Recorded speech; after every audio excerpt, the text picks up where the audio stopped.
સમાજના આરોગ્ય માટે 20 થી 25 કરોડની હોસ્પિટલ પાટણમાં કન્યા છાત્રાલયનું એક ભૂમિપૂજનનું કાર્યક્રમ હતો। આ કાર્યક્રમમાં મોટી જાહેરાત કરવામાં આવી। 25 કરોડના ખર્ચે હોસ્પિટલ બનાવવાની જાહેરાત।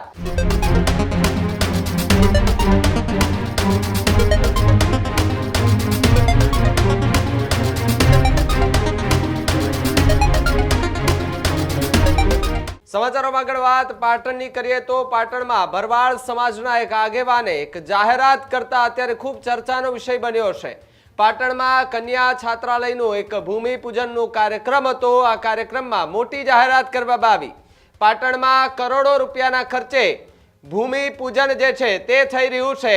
તે કાર્યક્રમમાં સાંસદ ગેનીબેન ઠાકોર સહિતના આગેવાનો પણ ઉપસ્થિત રહ્યા હતા। કાર્યક્રમમાં સામાજિક આગેવાન બાબા ભરવાડની મોટી જાહેરાત જોવા મળી છે।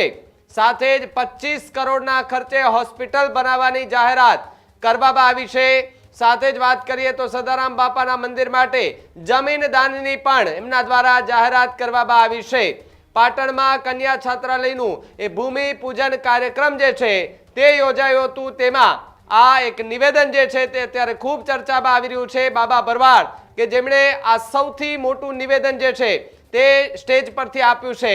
જ્યારે બાબા ભરવાડ કે જે સ્પીચ આપવા માટે સ્ટેજ પર આવ્યા ત્યારથી જ લોકો જે છે તેને સાંભળવા માટે આતુર હતા અને એમની સ્પીચ ચાલુ કરતાની સાથે જ એમણે આ સૌથી મોટી જાહેરાત કરી અને જેવી જાહેરાત થઈ તેવી ત્યાં ઊભેલા અને બેઠેલા એ લોકો એ તાલીઓથી એમને વધાવવા લાગ્યા હતા।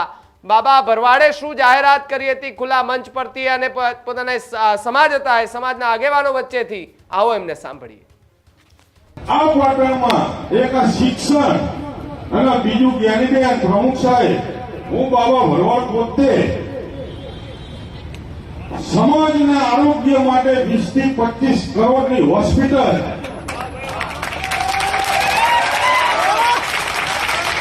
હું બાબા ભરવાડ પોતે આ સમાજની વચ્ચે જાહેર મંચ પર નોગણજી વિનયસિંહ 20 થી 25 કરોડના ખર્ચે પાટણની વચ્ચે ઉત્તર ગુજરાતની વચ્ચે આ સમાજ માટે સદારામના નામે હું પોતે ખુલ્લી મૂકવાનો છું।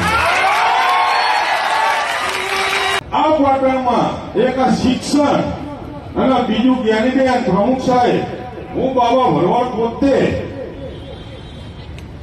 સમાજના આરોગ્ય માટે 20 થી 25 કરોડની હોસ્પિટલ